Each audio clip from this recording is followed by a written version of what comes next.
Sugar baby bébé formidable. A-t-il 500 dollars. D'habitude, $500 on a collé à côté. Nous avons on a réseau mon réseau quelque coq.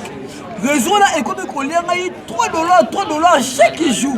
Maintenant la boue alors on a $100. Na raseli na bato tu pourquoi il on a $500. On doit essayer ça ma camarade nabi ram. Mais aussi il faut que la chambre froide. Pour chambre froide et ça va ram bato muso ni on tout ba omelinga.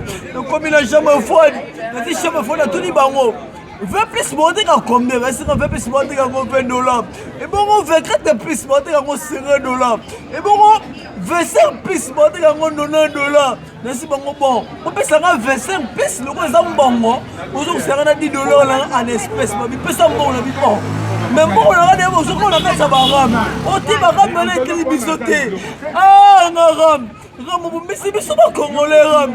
Je suis quand même bien dans le long de Ram, mais c'est pas congolais. Ram, mais ça va comme un capitaine Mousson. On est dans la Ram,